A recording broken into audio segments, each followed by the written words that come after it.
You might have heard that there is a global anti-Semitism crisis, or a global surge in anti-Semitism. Such assertions are all over the mainstream media, and are being repeated by pretty much everyone as if this is just uncontroversial fact. This just so happens to be occurring concurrently with Israel massacring people in Gaza in droves, something that is quite convenient for Israel's supporters, as Israel is of course the supposed Jewish state. So they get a lot of utility out of claims that Jews are facing a dangerous crisis where they are being targeted for identity-based hatred, as this can be utilized to paint the Israeli Jewish perpetrators of genocide and their Zionist Jewish supporters abroad as actually being victims themselves, thus supposedly justifying their actions. It also, of course, just in general helps with smearing critics of Israel as anti-Semites, and helps to distract from the raw facts on the ground of what Israel does. But what about the global rise in anti-Semitism? It's just an extremely useful cliche. But even if it is being misused like that, there could still actually be a massive global anti-Semitism crisis, a surge in global anti-Semitism. It could just be a coincidence that this crisis is practically exclusively being utilized as a cudgel to stifle anti-Israel dissent. It can't be assumed to not be happening just because it's being utilized for dishonest purposes. So in this video, we will analyze whether this purported anti-Semitism crisis is actually happening by looking at the actual evidence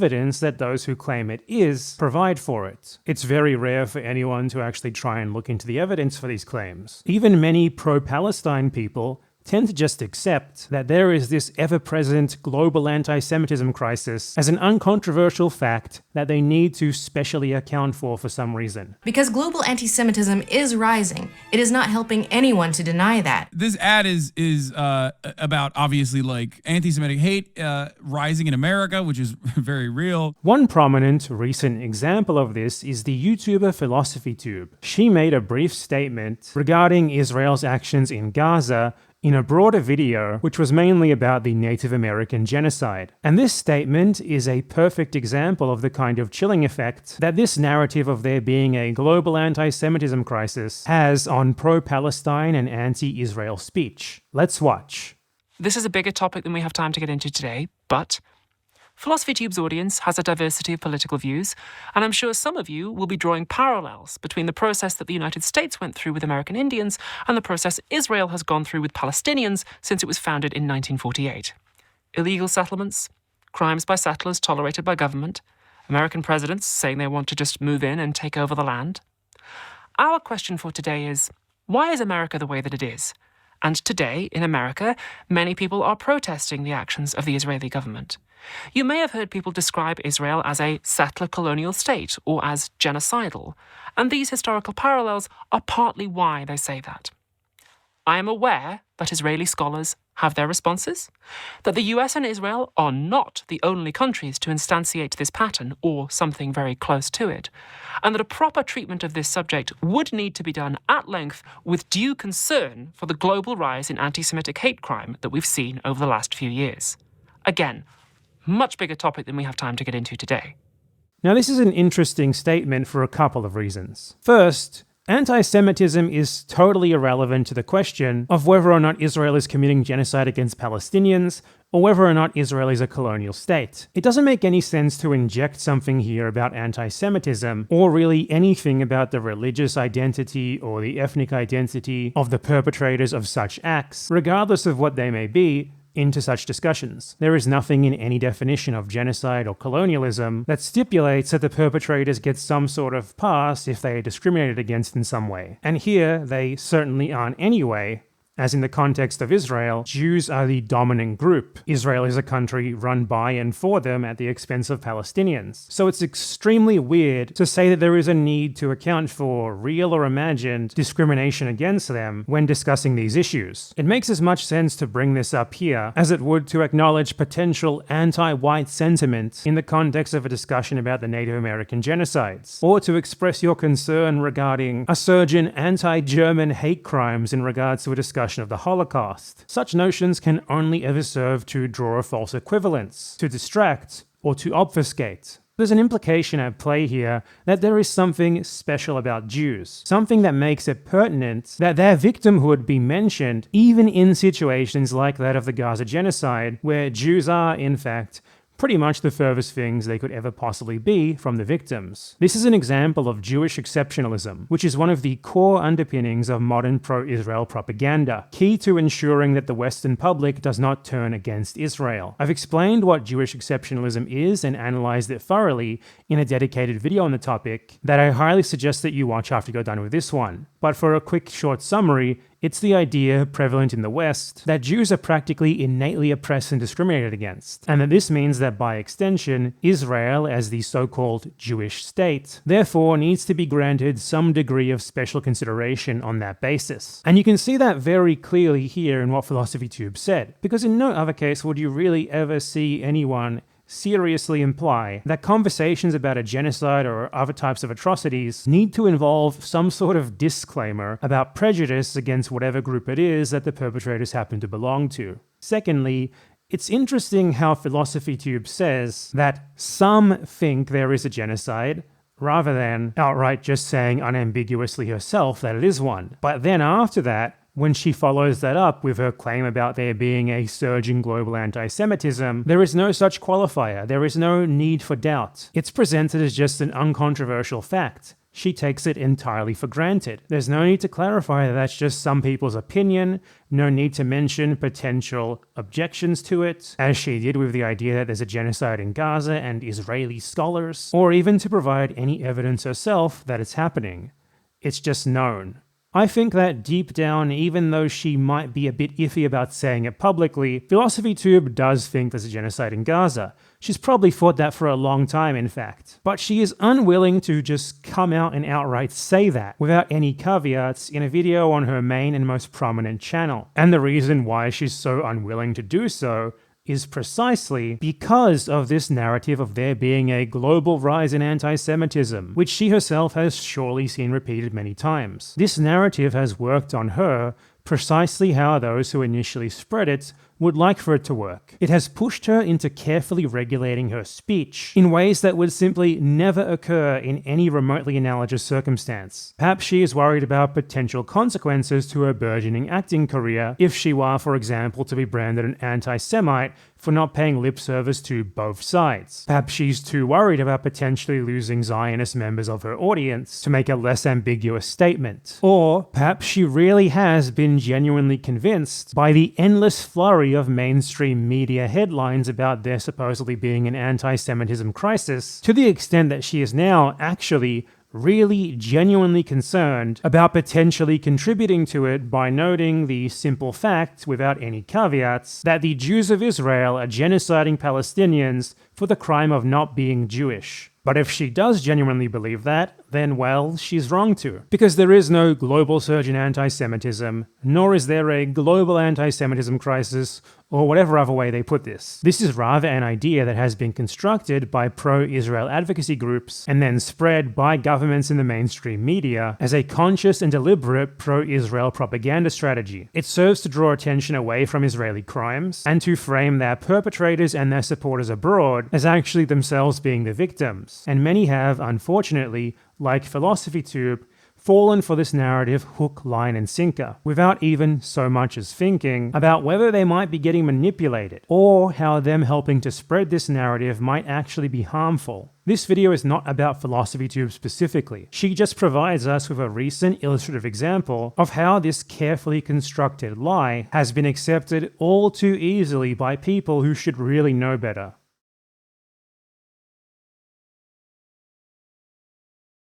The idea of there being a massive global anti-Semitism issue in the present day entirely originates from a network of loosely affiliated pro-Israel advocacy organizations from all around the world, but mostly concentrated in the developed world and in the West. They have been weaponizing this notion for at least a couple of decades at this point. Many dozens of different countries have such organizations, but they all operate in pretty much the exact same ways. They masquerade as being neutral Jewish advocacy organizations dedicated to fighting anti-Semitism. The purpose of this is to create a cover of respectability, reliability, and neutrality that can then be weaponized for pro-Israel activism. And one of the biggest ways in which they do this is by utilizing the deference that they tend to get from the mainstream media and governments to equate pro-Palestinian and anti-Israel speech with anti-Semitism, as basically being equal to like neo-Nazis calling for a second Holocaust. In this video, we're going to be looking at some prominent examples of these groups, each of whom produces reports on anti-Semitism, whose findings are then repeated in the mainstream media of their respective countries and also of other countries without so much as a question about their reliability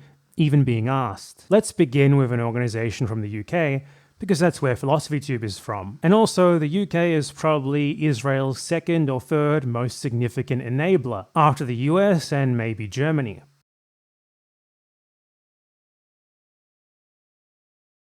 Campaign Against Anti-Semitism is one of the most important British pro-Israel organizations, whose name just really perfectly demonstrates precisely what I said regarding these groups, using the supposed struggle against anti-Semitism as a front to legitimize their actual purpose, advocacy for Zionism. It's very possible, in fact, pretty likely, that given this group's huge influence over the narrative on Israel and anti-Semitism in the UK, their lobbying has influenced PhilosophyTube's own perceptions on this matter. In the beginning of September of 2025, they released the results of a poll that they had recently commissioned. This poll pertains to be proof of there being a shocking rise in anti-Semitic sentiments among the British population, a crisis of anti-Semitism, if you will. This conclusion was repeated literally dozens of times in the British and international mainstream media. 1 in 5 Britons are now anti-Semitic, said the Telegraph, who were among others that reported on this poll, like the Daily Mail and the Express, in articles that were then widely syndicated to dozens of other news outlets, helping to reinforce the idea that British Jews are in perennial peril in many people's heads. Most people are just going to read the headline and take it for granted as true. They're never going to analyze the actual evidence for these claims. But we are.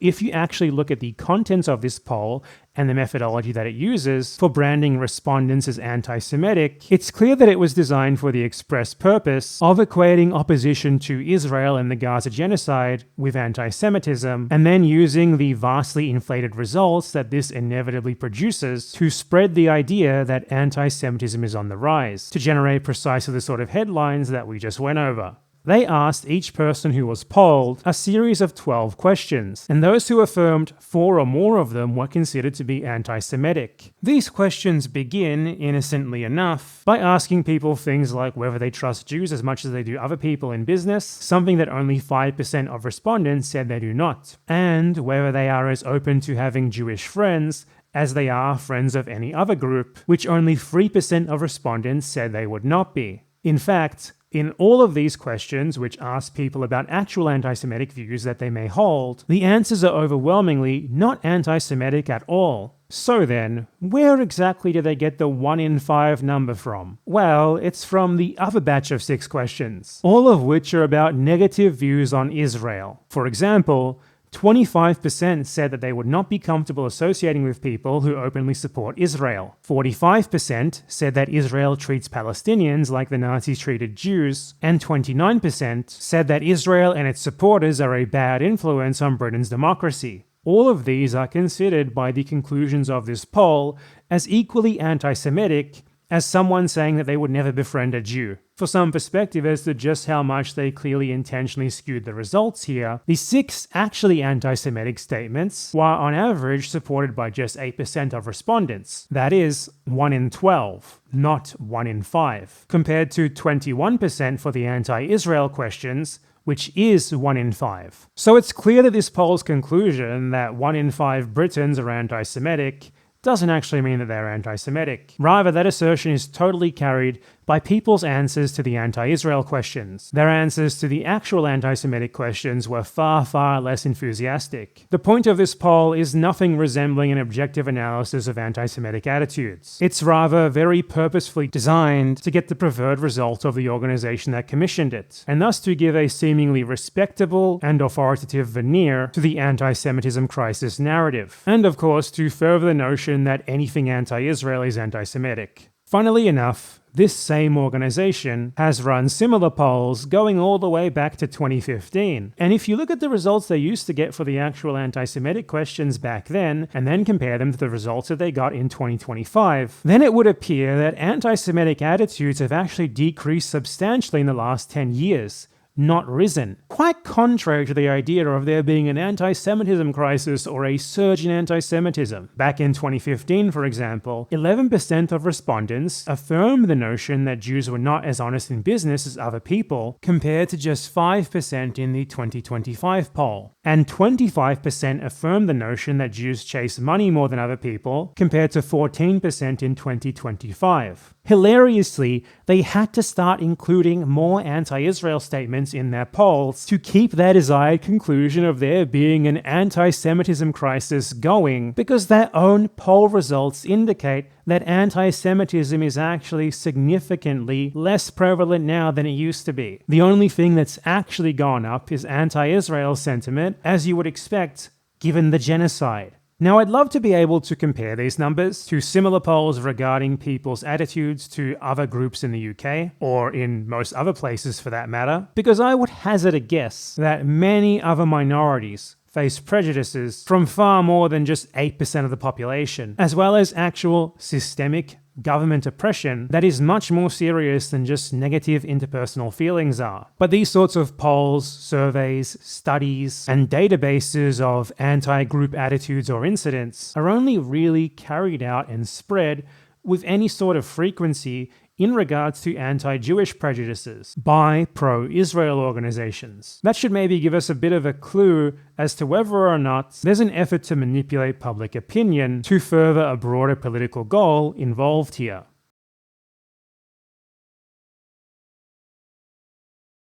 While we're on the UK, I'd like to mention another UK-based pro-Israel advocacy group, the Community Security Trust, founded by a billionaire businessman who is close personal friends with Benjamin Netanyahu. This organization releases a yearly report which purports to list supposed anti-Semitic incidents in the UK, which is considered authoritative by the UK government and the British mainstream media. In fact, it's considered so reliable that the organization is even funded by the UK government, which has historically been one of Israel's most important backers. Their anti-Semitic incident counting system is so opaque that for all we know they could just be inventing the numbers entirely, as they provide no evidence that most of them even happened, beyond just their word. And it's very fair to be suspicious of this, given their overtly pro-Israel political line, which clearly would benefit greatly from exaggerating or lying about anti-Semitism. As you'll be seeing frequently throughout this video, this is a theme with these sorts of lists. For the vast majority of the incidents that they claim to have logged, the only evidence is, someone told us this happened,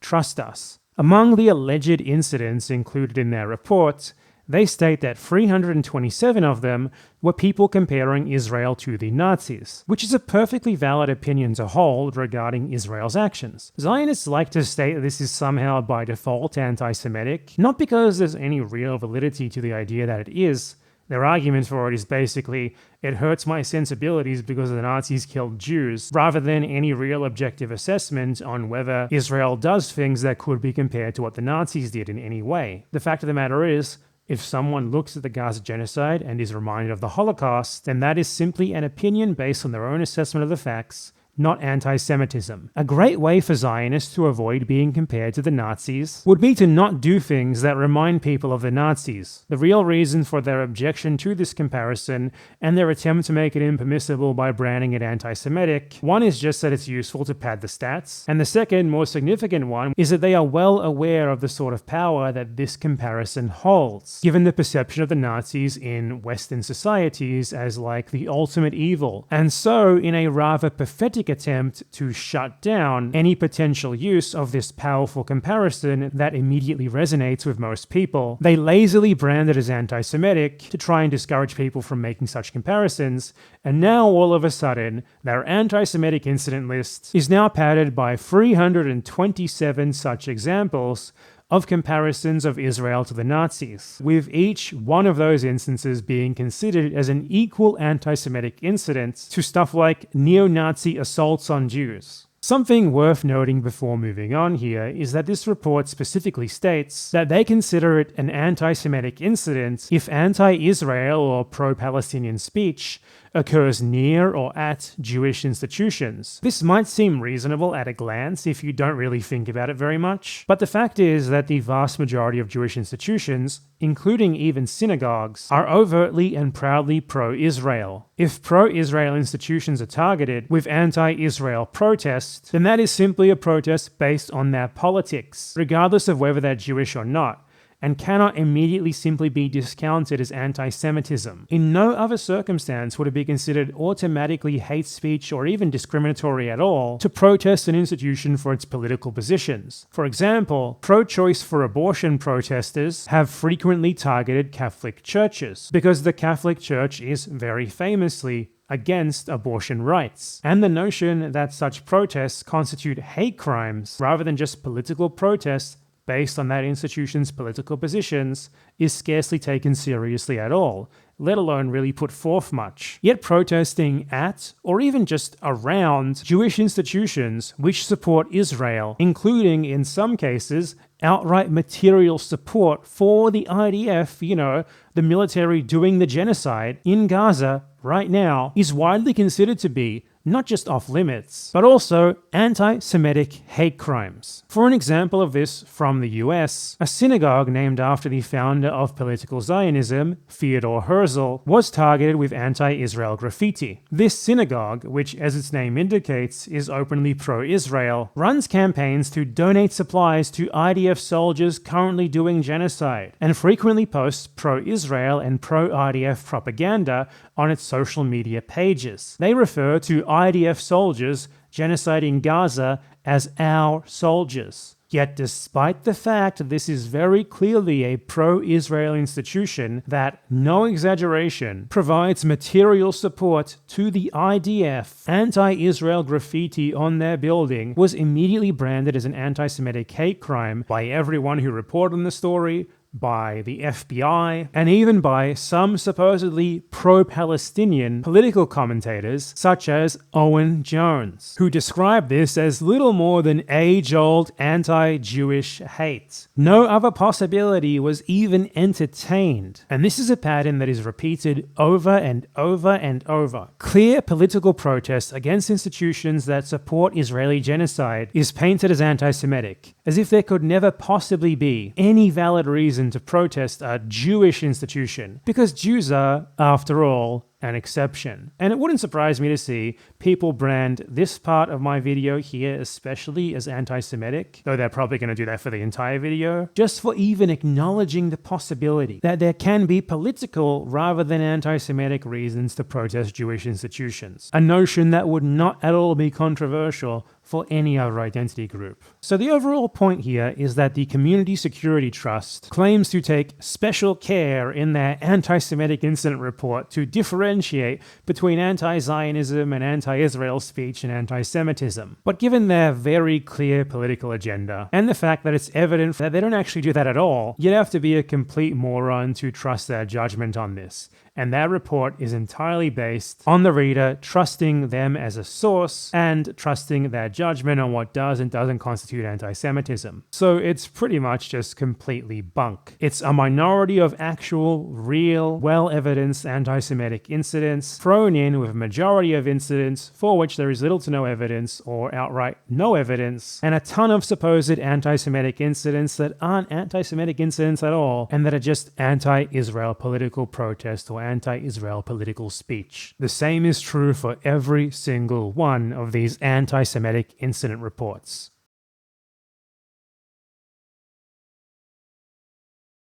Now let us move on to the USA, Israel's most resolute ally. It's home to the most notorious of these sorts of organizations, the Anti-Defamation League, the ADL. The ADL is an openly ethno-nationalist, pro-Israel organization, which isn't exactly subtle about its support for Jewish supremacism. For example, the ADL often releases propaganda guidebooks for Zionists to teach them how to counter anti-Israel arguments. In them, they advise Zionists to argue that Israel must deny Palestinians their rights, because otherwise they would replace Jews due to their high birth rates, which would dilute Israel's nationalist identity, which is just a common white nationalist argument repurposed for Jews. The ADL ridiculously holds this position while also regularly denouncing said white nationalists for making those exact same arguments in regards to immigrants in the USA. This is a fantastic example of how these lobby groups use other activities to create a front for their main goal of pro-Israel advocacy. They generate this aura of mainstream credibility with progressive rhetoric about diversity, inclusion, and announcements of hate speech at home, which they then utilize to push the exact opposite in regards to Israel. The ADL in particular makes great use of this front, as it maintains the world's most influential and oft-cited anti-Semitic incident database. It is cited uncritically as an authoritative source on anti-Semitism in the mainstream media and by the US government. Even supposed news media rivals like CNN and Fox News are both in agreement that uncritically repeating the ADL's narrative of anti-Semitism is great. It is in large part due to the ADL's work that this narrative of there being a global anti-Semitism crisis and a global rise in anti-Semitism, which seemingly never ends as they've been saying this for like decades now, has come to be accepted in the USA and really in the wider Western world as a whole. Yet when scrutinized, the ADL's anti-Semitic incident tracker falls apart very, very easily. Firstly, the overwhelming majority of the incidents that they list have no evidence for them ever even having happened at all. It's just reported to the ADL or identified by the ADL. Literally nothing else. Some of them actually don't even have any description as to what is even alleged to have happened. They just say confidential. Fantastic evidence. I'm definitely going to just uncritically accept that as a real anti-Semitic incident. You're supposed to just take them at their word that these incidents were really reported to them rather than just made up, and they clearly have very real political incentives to just make this sort of thing up. So you actually shouldn't just take them at their word here. Accepting claims made with zero evidence provided is already questionable even from relatively neutral sources, and the ADL is definitely not a relatively neutral source. Also, interestingly, the present version of the ADL anti-Semitic incident tracker does not even tell you where the ADL got their info from. It used to, but not anymore. The current version just lists type of incident, location, and a description of the alleged incident, with absolutely no indication of what their source for this is. So it's even worse and less reliable now than it used to be before. And even if these incidents were genuinely reported to the ADL by someone, then that would still be little more than someone said so, an anecdote with zero evidence. That'd be slightly more credible than just the ADL themselves saying so, but still not by much, as some dude said this happened is not exactly the most compelling evidence by itself in any circumstance. And it's even less compelling in this context when you consider the fact that the most reliable polls available for American Jewish opinion on Israel indicate that around 8 in 10 American Jews consider caring about Israel to be integral to their Jewish identity, and that 3 in 4 of them have a favorable view of Israel. So it's clear that in the first place, this is not a group of people that, in its majority, can have its independent judgment of whether something constitutes anti-Semitism or anti-Zionism taken at face value. For most American Jews, those two things are going to be one and the same. They also have the same political incentives to invent or exaggerate incidents to pad the stats that the ADL does. Secondly, the majority of these supposed anti-Semitic incidents are, by the ADL's own admission, anti-Israel. They consider anti-Israel speech to be anti-Semitic practically by default, and that's where most of their alleged incidents come from. Let me provide you with some examples of their listed anti-Semitic hate crimes. At an anti-Israel rally organized by Jewish Voice for Peace and the Democratic Socialists of America, a speaker referred pejoratively to the Zionists. Protesters also displayed signs that read,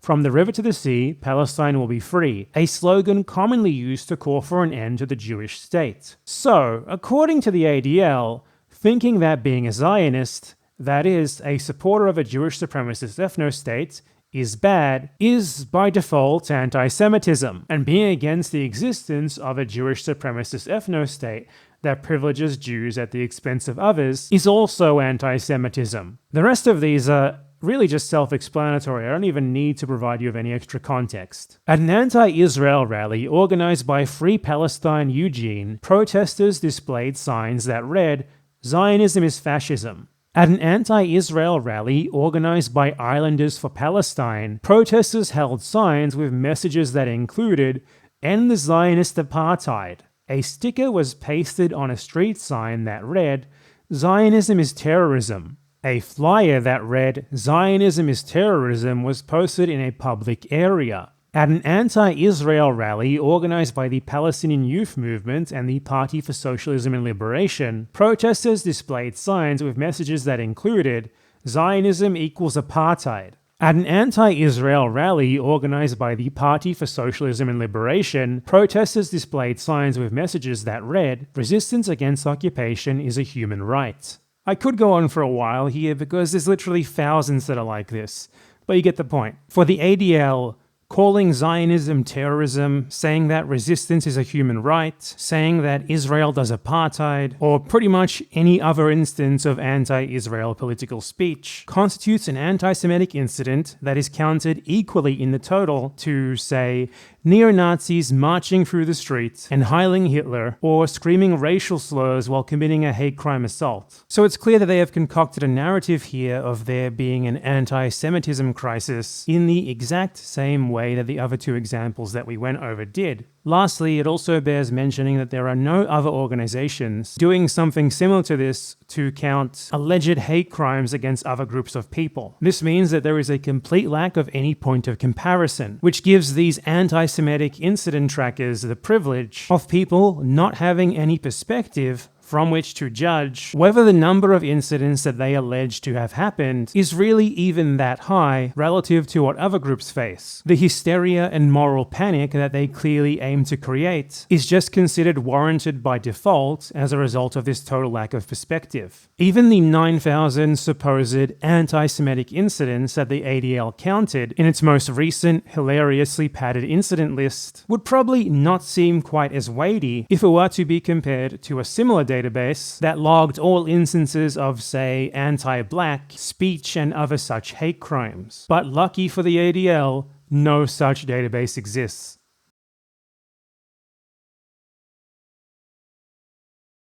For one last illustrative example here of how this narrative is purposefully constructed for pro-Israel propaganda purposes all over the world, even in places where you really might not expect it at all, let's look at Argentina. This is probably not a place that you would think to be a very likely target for this sort of propaganda. After all, it's a country in the south of Latin America that is not particularly geopolitically important outside of its own region, and that is certainly not at all a major player or even like a middling player in global politics. And yet, it still has these sorts of pro-Israel advocacy groups screeching about a rise in anti-Semitism while producing anti-Semitic incident lists. The most prominent of these groups in Argentina is called the DAIA, short for the Argentine Delegation of Israelite Associations. They are particularly notable for constantly reporting anyone remotely prominent who says anything negative about Israel to the police for anti-Semitism, a fact that they proudly gloat about in their anti-Semitism report for 2024. For instance, in this report, they brag about how, in one case, they reported left-wing politician Alejandro Bodart for hate speech, which resulted in him being convicted and getting a 6-month suspended prison sentence. His offense? Saying that Zionism is like Nazism.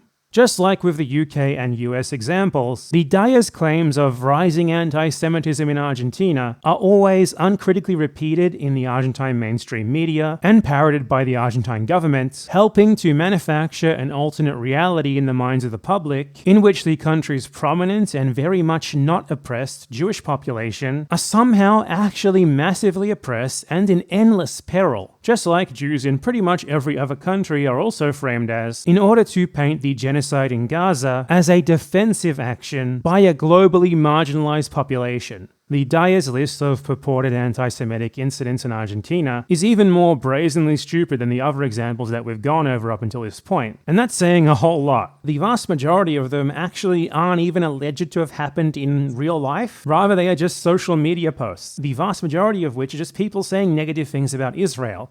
In fact, most of these social media posts are comments left on the DAIA's own social media pages. For example, one which they list here as an anti-Semitic incident says, "We won't forget or forgive the genocidal Israeli state and the complicit Zionists," with a Palestinian flag emoji. Yeah, that's pretty much the worst anti-Semitic incident ever. Other anti-Semitic incidents that they list include a report that someone saw a sign on a pole that said, "No to the genocide in Gaza." Another is a report that, at a protest, there was a sign accusing Israel of committing genocide. Another is a report that an actor gave a speech after receiving an award where he said, "Gaza will never be defeated," and "I feel here in my blood, in my ancestors, the need to defend a people who are being murdered." And get ready for this next one, because it's going to give you whiplash. A victim reported that in a university class, a professor said that she was going to read a poem written by a little girl who was a victim of the genocide that Israel is committing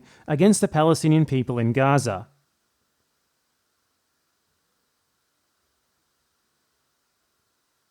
This is the anti-Semitism crisis and the global rise in anti-Semitism in a nutshell. An absurdly stupid narrative, created in order to spin solidarity with the Palestinian people, and even just a simple acknowledgement of them as equal human beings, into a narrative of Zionist Jewish victimhood, to the point that even reading a poem by a murdered Palestinian child is considered an act of anti-Jewish hatred, all with the goal of reversing the victim and offender as much as possible in the public perception to manufacture consent for the genocide of the Palestinian people and their replacement with Jewish settlers.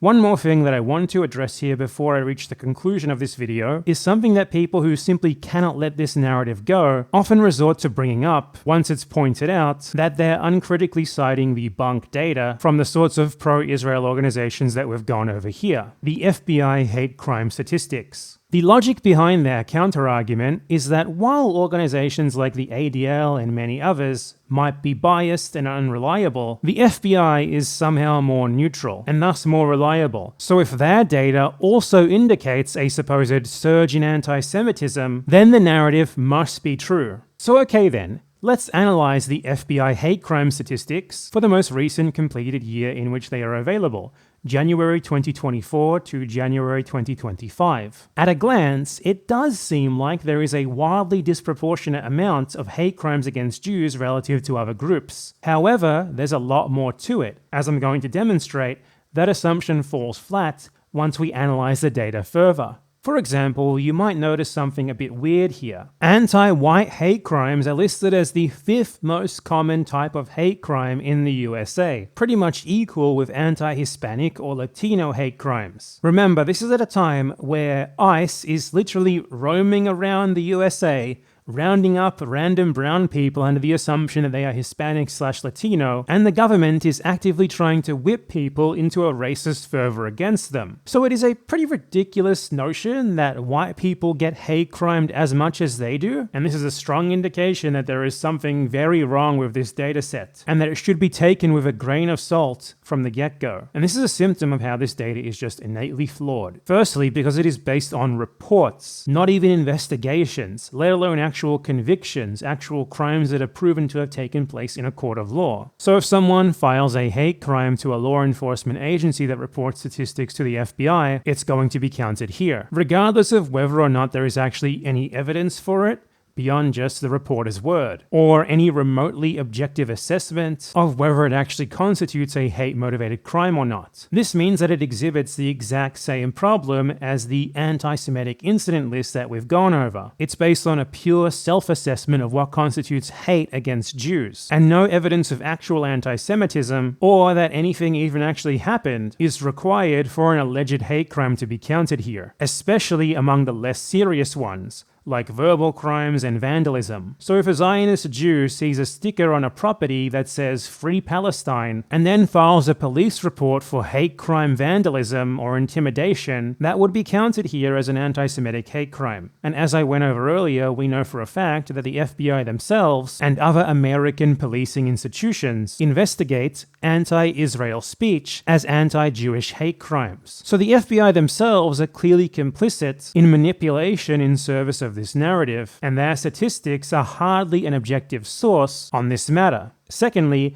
this data is somehow much lower quality than even the ADL's horrible data, because the FBI hate crime database provides absolutely no details about the alleged hate crimes that they are counting here. While the ADL at least provides a short description of what they are claiming happened so that you can judge it for yourself, at least from the limited information that they give you, the FBI just counts every crime as a number with absolutely no further info as to what actually supposedly happened. This makes it impossible for us to scrutinize the alleged hate crimes and see whether or not they are actually anti-Jewish rather than just anti-Israel political speech being reported as hate crimes, which is awfully convenient, as it is precisely that ability to scrutinize the data that made it clear in all the other instances that we went over of supposed anti-Semitic incident lists that these sorts of counts are bullshit. Thirdly, the fact that this data is based on reports to law enforcement skews the statistics very badly.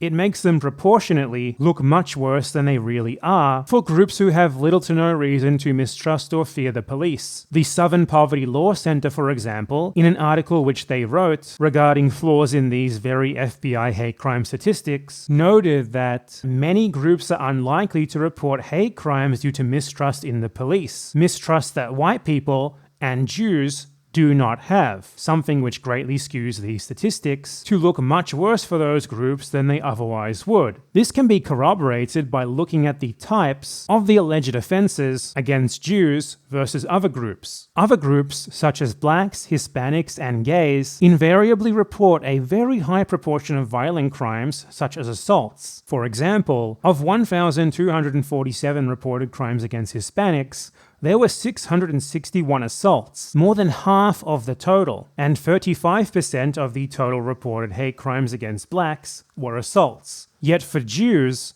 assaults are a far lower proportion, less than 8% of the total. The completely overwhelming majority, 85%, of reported anti-Jewish hate crimes are intimidation and vandalism/destruction/damage of property, an anomaly that is not repeated in reported crimes against any other group with statistically significant data available. These are the two categories that just so happen to neatly encompass all potential anti-Israel political speech related reports. This indicates not that Jews are actually massively disproportionate victims of hate crimes, but rather that Jews are far more likely to report relatively low-risk incidents like verbal altercations or seeing a sticker to the police. Precisely what you would expect, given that they have absolutely no reason to mistrust the police, like blacks, Hispanics, or gay people do. In contrast, other groups are simply infinitely less likely to go to the police, and only tend to resort to filing a report in the event of much more serious crimes against them. Hence this massive disparity in the proportion of violent hate crimes against other groups and those against Jews. And again, to reiterate what I said earlier, these statistics give us absolutely no indication of what these verbal altercations or purported acts of vandalism actually entailed. But we have plenty of reason to believe, based on other indicative and much more thorough sources like the ADL statistics, that a huge proportion of them are just anti-Israel political speech, which is being erroneously reported by Zionist Jews as hate crimes,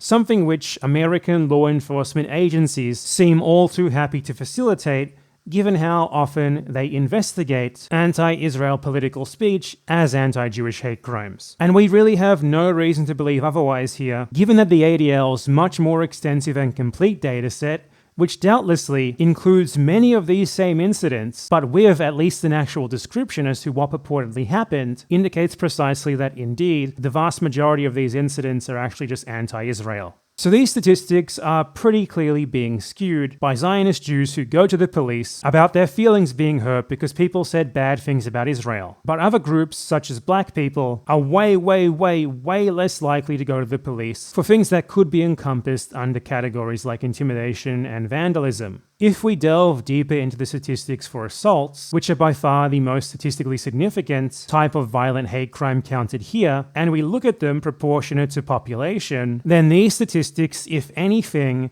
actually refute the narrative of there being an anti-Semitism crisis in the USA, and actually point to there being far more significant crises of hatred against many other groups for whom nothing even resembling an analogous moral panic is happening. There were a total of 199 alleged hate crime assaults against Jews reported from January 2024 to January 2025. That is 3.9% of the total assaults. Jews constitute 2.4% of the US population, so this is disproportionate, but not nearly as disproportionate as the stats initially seem when you first look at the page, which includes the incredibly statistically anomalous number of reported non-violent anti-Jewish hate crimes. And that's also taking at face value the idea that each and every one of these assaults was a genuine anti-Jewish hate crime, because we know for a fact that's not actually the case, because American law enforcement have openly stated in multiple instances that they report political violence between pro- and anti-Israel protesters as anti-Semitic hate crimes. For a clear example of this, when a pro-Gaza genocide protester was punched and had his Israeli flag stolen by anti-genocide protesters, this was branded an anti-Semitic hate crime by the NYPD. So the actual proportion here is likely significantly lower, but we can't say exactly by how much, because the FBI gives us no information on what actually happened in these individual incidents to allow us to judge for ourselves.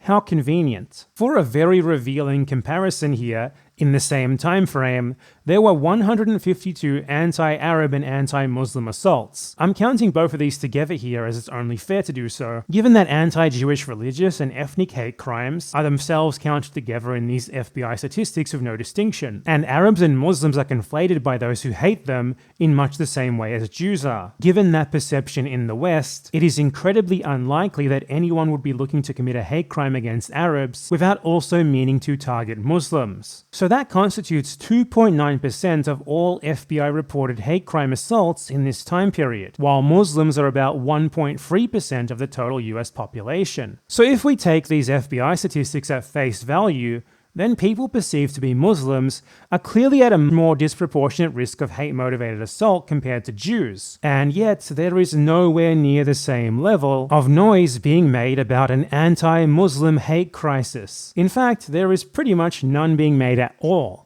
Black people are victims of hate crime assault at a particularly alarming rate. They are around 14% of the total population, yet are victims of 28% of the reported assaults. A number that is likely even worse in reality, given that black people are probably the demographic that is also least likely to trust the police and actually report hate crime assaults against them. That's a significantly more disproportionate rate than those against Jews, and also a far higher number in raw numerical terms. And yet, again, there is no serious noise being made about the anti-black crisis.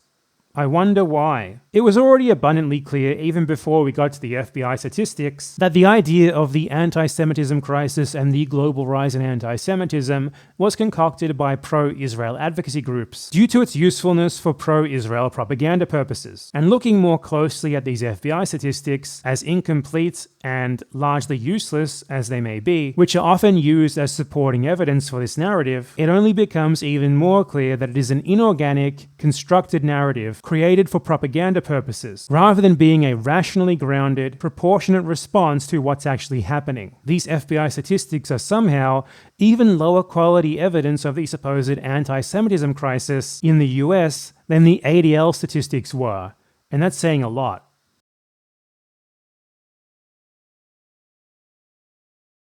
Israel has massacred, at this point, easily at least 100,000 Palestinians in just 2 years. Every one of those killings is an individual anti-Palestinian Jewish supremacist hate crime of the most serious sort, not just bad words, not just seeing a sticker that you didn't like, actual murder. That means that there have been more hate crime murders of Palestinians by Israel than every single purported anti-Jewish hate crime logged by these sorts of organizations in this same time period combined. Even if we include the vast majority of them, which are just Zionist Jews having their feelings hurt by seeing people saying mean things about Israel. Yet where is the hubbub about the global anti-Palestinianism crisis, given how this is clearly way more serious than anything that is even remotely happening to Jews? Where are the headlines about the global rise in anti-Palestinian hate crimes? It's all non-existent, isn't it? PhilosophyTube has sure never spoken about this in such terms, but she has for Jews. She and the many others like her who have bought and spread this narrative have been played, and I hope that she realizes this and musters up the courage and humility to say so.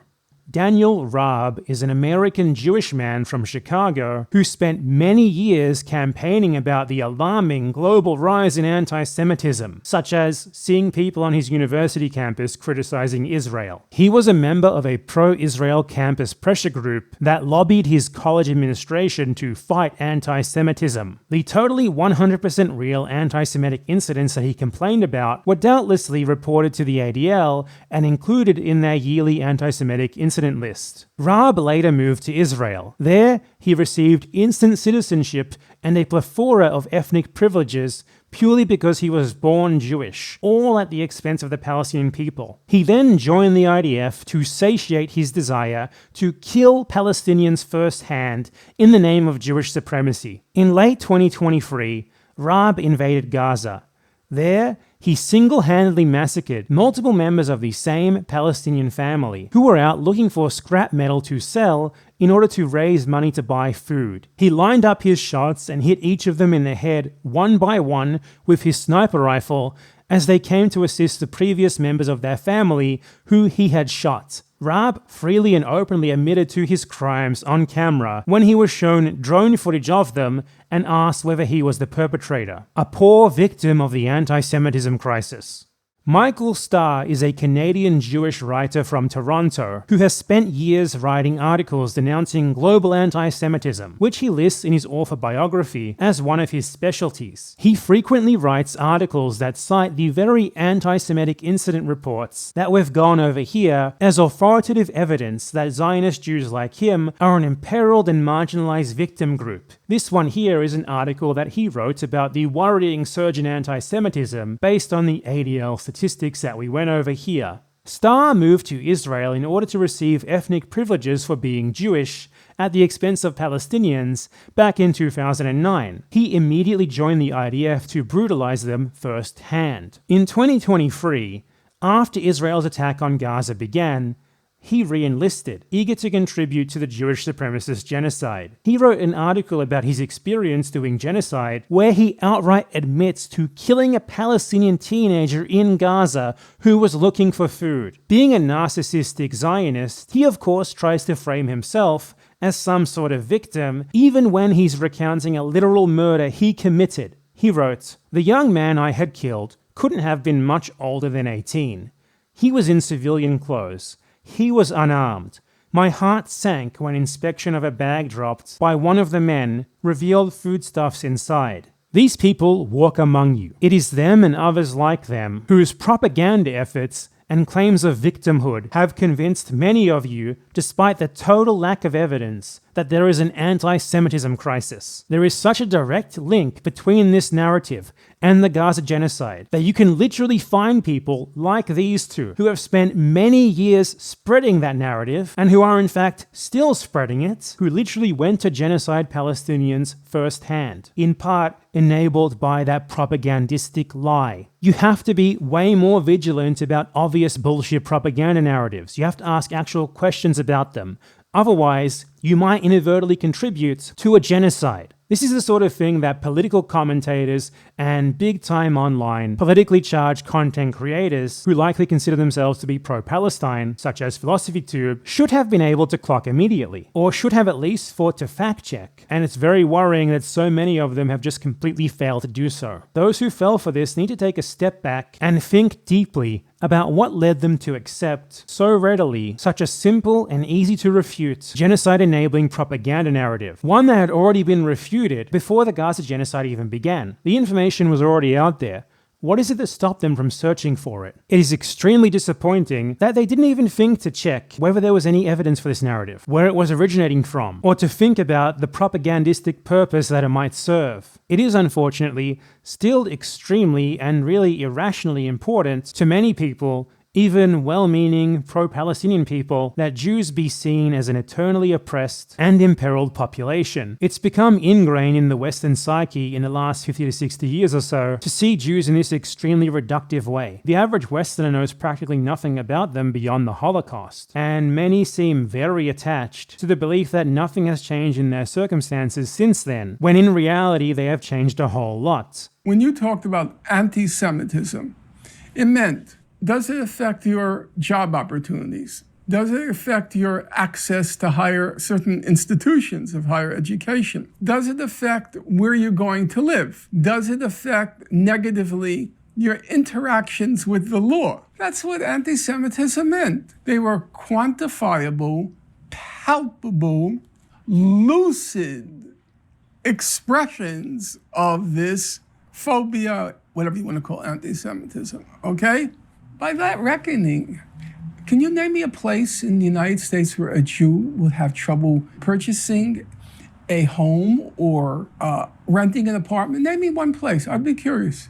Can you name me one university, one college, one, in the whole United States, where a Jew would have trouble getting in because he or she was Jewish? One. Could you name me one profession? Does the medical profession discriminate against Jews? There's a legal profession. I mean, that was once a problem. That's why Jewish law firms are created, because they couldn't get into the white shoe WASP law firms. Does that exist anymore? So this is just completely and totally ridiculous to talk about anti-Semitism in the United States.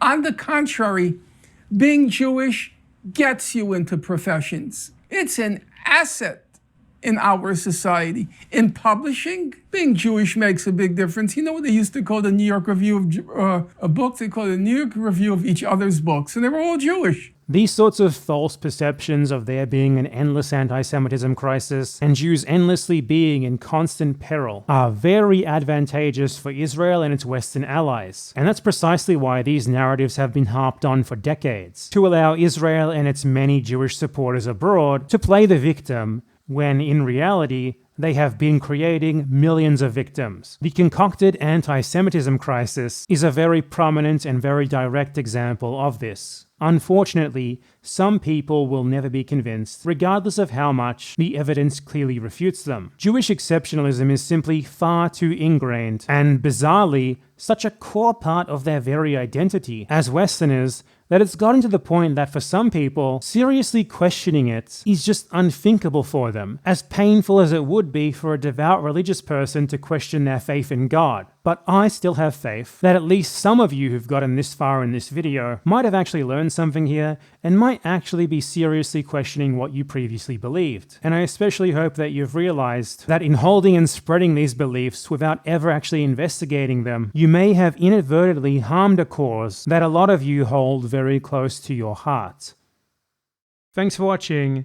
If you like this video, then make sure to subscribe to my channel for more, and if you really like it, then you should consider supporting me on Patreon or Ko-fi with a monthly payment, which comes with some benefits like getting your name in the credits here. It also just really helps me and enables me to actually make the videos like the one that you just enjoyed. Now I'd just like to thank all of my patrons, and especially my $25 plus patrons: Jel Cripson, Brosnan, RoboCommy, Firefox42, Harold Summers, Qualia, Lucian, Jakagora, Yamakawat Yahabib, the Son of Sandy, Falafel Stand, Goio, S, Communist Functionary, Ferris, Bobby Lasers, Geordie, and my $10 plus patrons. You can change your name, XXXX, Greek name guy, I'm not reading that, the most anonymous, the Big L, T Street, Support Libraries, Senna the Tanky, Pukey, Nerla1, Nabiru, Miss Posadas, Minijan,